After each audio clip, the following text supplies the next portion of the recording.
I want you to picture the busiest factory you can possibly imagine, like a car manufacturing plant going at full tilt. Right. Conveyor belts are just whirring, robots welding, sparks everywhere, and then the manager runs in and just screams, "Double the speed! We need twice as many assembly lines right now." That's a recipe for chaos. Absolute chaos. Exactly. I mean, machines would overheat, parts would start running out, but here's the specific question for our deep dive today. When that factory does fail, what runs out first? Is it the big stuff, like steel or electricity? Or is it something much, much smaller? Yes, something you wouldn't even think about until it's gone. It's always the 2-cent screw that holds the engine block together. It is, and that's exactly what we're talking about today. We are diving into a really fascinating paper from Nature, January 2026. It's called PAF15 PCNA Exhaustion Governs the Strand-Specific Control of DNA Replication. A bit of a mouthful. It is, but don't worry, because at its heart, this is a story about a supply chain crisis. It's about how your cells have this built-in speed limit on life itself. That's a great way to put it. This paper, it really reframes how we think about the S-phase checkpoint. We all sort of assumed the speed limit was about fuel, raw materials, nucleotides. Right, the bricks to build the house. Exactly. But this research argues that the limit isn't fuel, it's hardware. It's the availability of one specific, tiny protein that acts like a clamp. So our mission today is to break this whole thing down, concept by concept. We're going to explore this brand new mechanism that prevents what the paper calls replication catastrophe. And we'll see how understanding this supply chain could be a key to killing cancer cells. Sounds good. So let's start at the beginning. If a cell wants to divide, it has to copy all its DNA. Where does that process even start? It starts with something called origin firing. You should think of your DNA not as one long book you read from page 1, but as a massive library of encyclopedias. Okay. To copy it fast, you don't start at the first book. You send in thousands of scribes to start copying at thousands of different points all at once. Each of those starting points is an origin. So firing an origin is like opening up a new assembly line in our factory. A perfect analogy. And normally there's a safety inspector, a protein kinase called ATR, that walks the factory floor.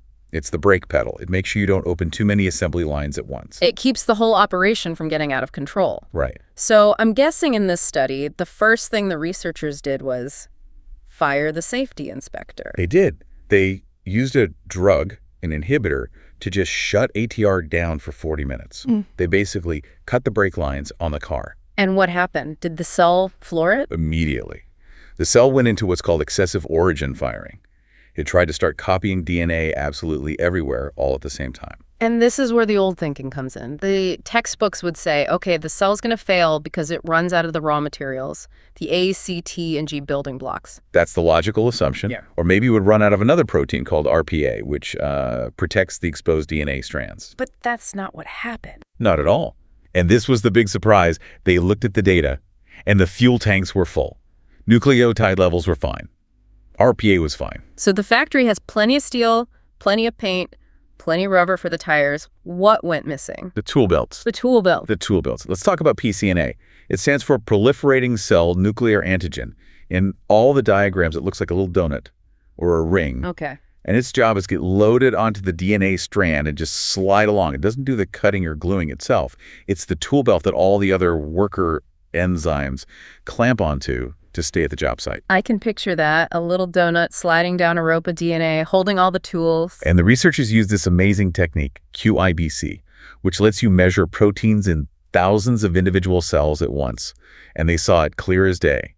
The moment they cut the brakes, the amount of PCNA that was actually on the DNA, it just dropped off a cliff. Hold on. So the cell wasn't out of PCNA. It was still floating around. Oh yeah, plenty of it in the nucleus. But it wasn't where it was supposed to be. It was falling off the chromatin, off the DNA. And that's disaster. If the tool belt falls off, all the tools fall off with it. And that is exactly what they saw. They looked for two specific workers. One is FEN1, an enzyme that trims little DNA flaps. The other is DNA ligase 1, which is the molecular glue that seals everything together. Let me guess. They vanished. They vanished from the DNA. As soon as PCNA fell off, so did the ligase. So now your factory is trying to run at double speed, but the workers who do all the final gluing and finishing just walked off the job because their tool belts fell off. And that leads to replication catastrophe. You're left with DNA that's full of unsealed gaps and breaks. A total mess. This feels like a really good spot to pause and just recap, because this is the core problem the whole paper is trying to solve. Let's do it. Okay, so 1. The researchers cut the brakes by inhibiting ATR. 2. The factory went into overdrive, firing way too many origins. 3. It wasn't a fuel shortage. The nucleotides were fine. And 4. The critical failure was mechanical. The cell ran out of available PCNA on the DNA. The tool belts fell off. Which means 5. The glue guy, the DNA ligase, also fell off, leaving the DNA broken. Exactly. But that leaves this massive question just hanging there. PCNA is a ring. It physically encircles the DNA. It shouldn't just fall off, right? Once it's on, it should stay on until something actively takes it off. That is the multi-million-dollar question. And it turns out PCNA, especially our human version of it, is actually pretty slippery. It needs help staying on. It needs a wedge. A molecular wedge. So the researchers used mass spectrometry, which is like a super sensitive scale for molecules, to see what was sticking to PCNA.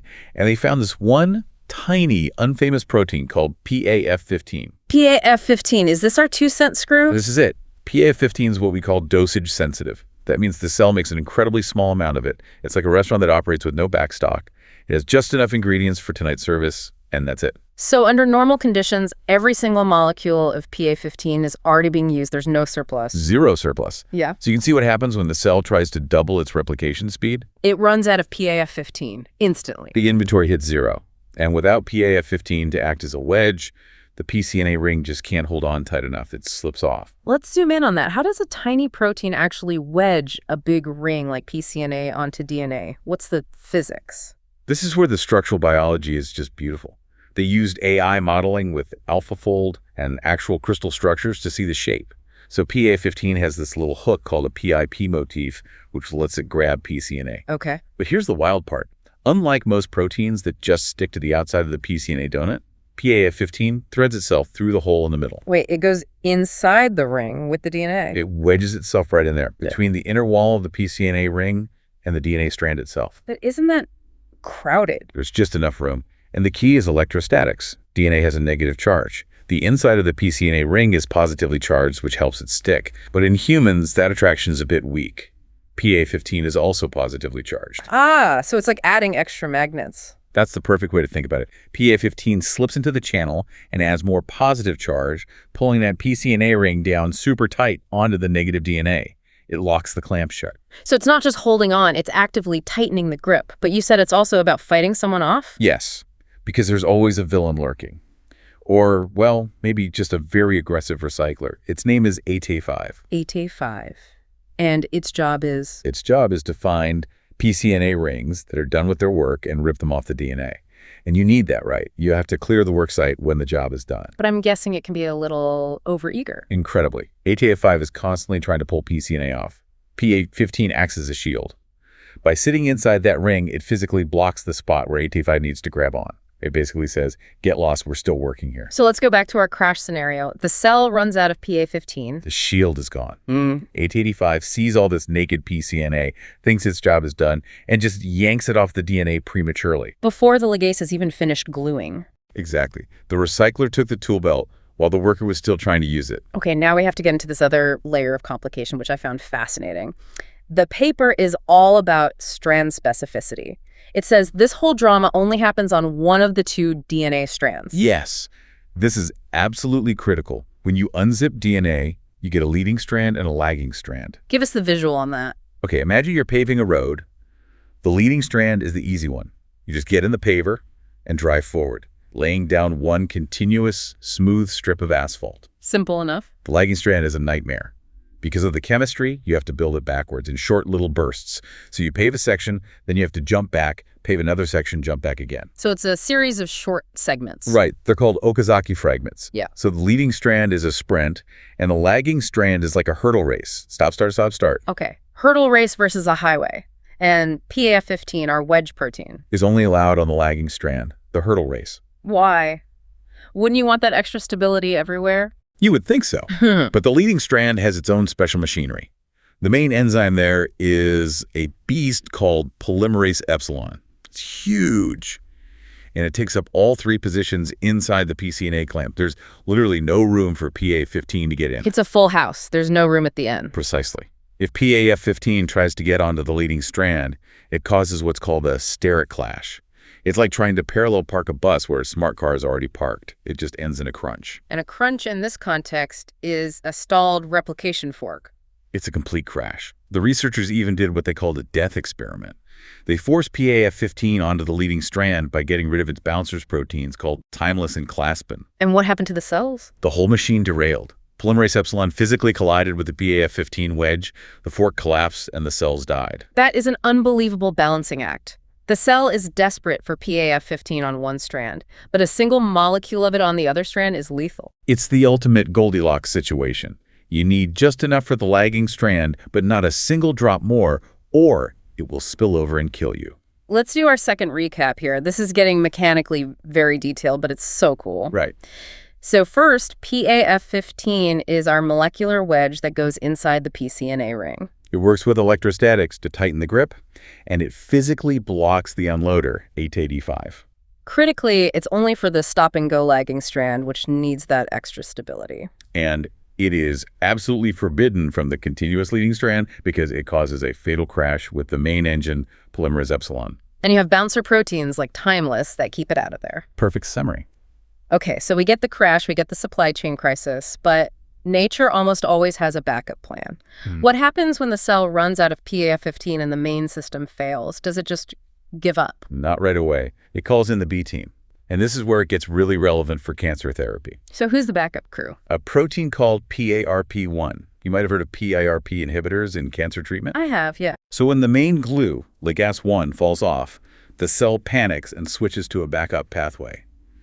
PRP1 rushes in and tries to stitch those Okazaki fragments together. Is it any good at it?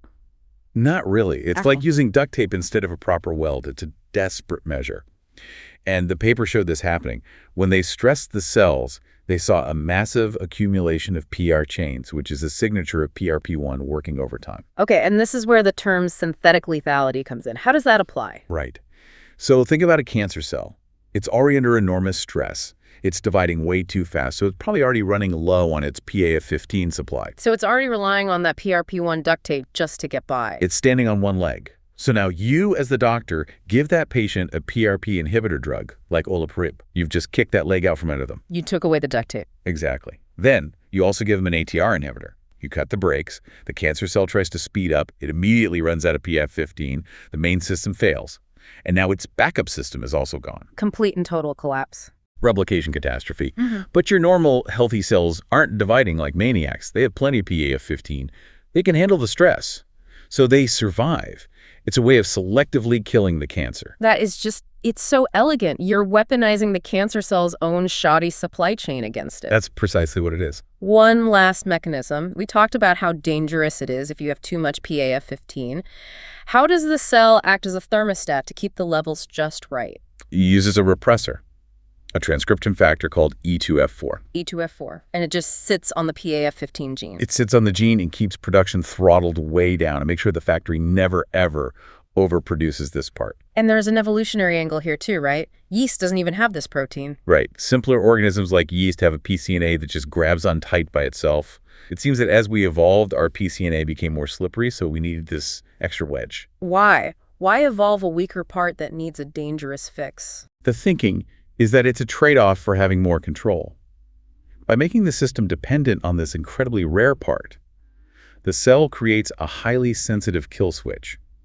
It's better to stall the factory than to accidentally mass-produce a faulty product like a mutation. We traded raw stability for a more tunable, safer system. We're built to fail safely. In a sense, yeah. Okay, let's bring it all home. The big picture summary. If you had to explain this to someone in 1 minute, what's the headline? The headline is that the check engine light in your cells, ATR, isn't just looking for broken parts. It's monitoring the inventory levels. It knows the PAF15 supply chain is the ultimate bottleneck. So the model is, stress happens, too many assembly lines open up. The PAF15 inventory is immediately depleted. The toolbelts, PCNA, become unstable and fall off the lagging strand. And the checkpoint senses that instability and slams on the brakes to prevent a catastrophe. Just-in-time manufacturing for the human genome. And now that we understand it, we can learn how to break that supply chain on purpose, but only in cancer cells. The authors even propose this wild future idea. designing artificial PAF-15 peptides. Yeah, synthetic wedges. Imagine a drug that's just a small molecule that mimics PAF-15. You inject it into a tumor, it floods the cancer cells, gets onto the leading strand. And causes that fatal collision with the polymerase we talked about. You intentionally jam the gears of the most rapidly dividing cells. It's a whole new way to think about drug design. Incredible. It really makes you think about the fundamental limits of our own biology. And that leads to a final thought for you, our listener, to take away. We always wish we could heal faster, regenerate tissue, recover from injury in an instant. But this paper suggests that the absolute speed of life might be physically limited by the inventory of this one tiny molecular wedge. So the question is, if we had more PAF-15, could we be like Wolverine? Or would we just dissolve into a puddle of cancer? I think evolution already gave us the answer to that one. Safety first. Well, thank you for taking this deep dive with us. Always check your inventory levels. And don't run out of tool belts. We'll see you next time.